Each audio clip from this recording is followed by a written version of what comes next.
What's up, everybody? Tyson Roush. Let's talk Jets. Before we get started, I just want to wish all of you and your families a very happy and healthy holiday season.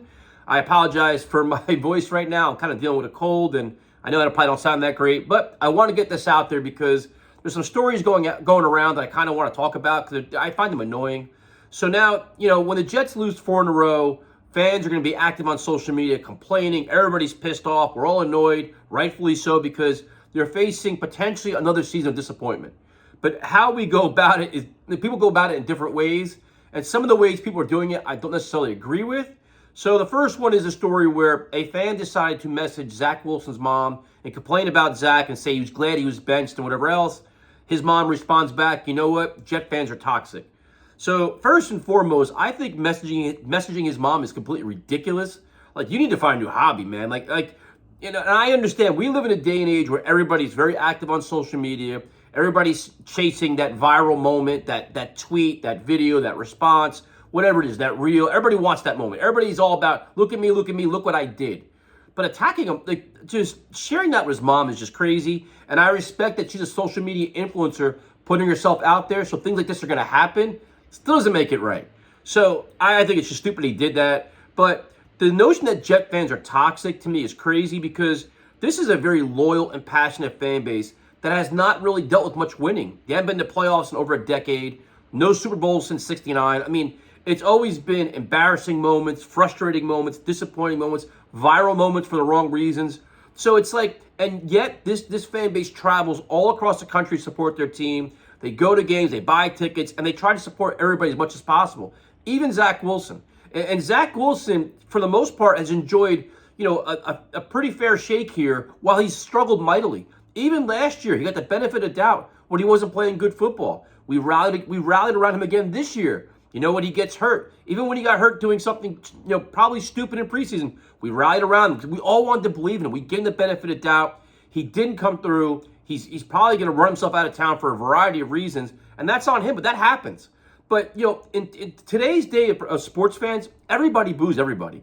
I mean, you saw the Yankee fans boo Judge. I'm a Yankee fan. Philly fans do it. Eagles fans. Everybody does it. You can't be sensitive or kind of say these fans are bad. Fans are bad everywhere because now you have everybody's paying exorbitant ticket prices, exorbitant prices for jerseys and everything else. And when you don't get your return on your investment, you get pissed off and you respond to it.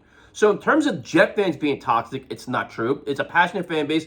Some fans are worse than others and act like idiots, and that happens everywhere. I've seen it firsthand all across the country when I've been to games, and I've seen opposing fans act crazy. I've been attacked physically at stadiums when I was just standing doing nothing, and that's just a bad fan. So I don't think necessarily to categorize Jet fans as toxic, I think is stupid. The other story going around is the fan that was yelling at Joe Douglas and responded to Joe, and Joe Douglas reacted. Again, fans sitting in the stands booing somebody is one thing. We're reacting on our streams. We're all like this. But when you go down to the player tunnel where the players are walking in and out, and you start verbally assaulting somebody, and I get, as a professional, people shouldn't respond. Listen, man, everybody's human. We're all human. And, the Jets as an organization are feeling the pressure. They've lost 4 in a row. If you're going to start ripping Joe Douglas, attacking him, and thinking that he's not going to respond, at some point you break and you snap. And I don't blame him, dude. And that's the fan that did that. I guarantee you, he got his little moment. Look at me. I got Joe Douglas cursing me. Something that you're proud of, I guess, because you're that angry fan.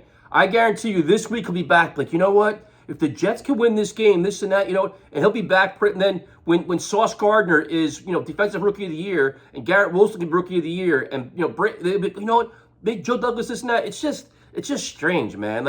I guess this is the old man in me talking, where it's just but it's just, I don't get it, man. It's just, Jet fans are better than that. To sit there and start yelling at the players. And the other thing that's going to happen too, stupid shit like this is going to take away the opportunities for other fans to maybe get a chance to meet Joe Douglas and Saleh or the players. Because you're if fans are going to act like this, we're not going to do it anymore. We're going to remove access. We're going to take away these opportunities.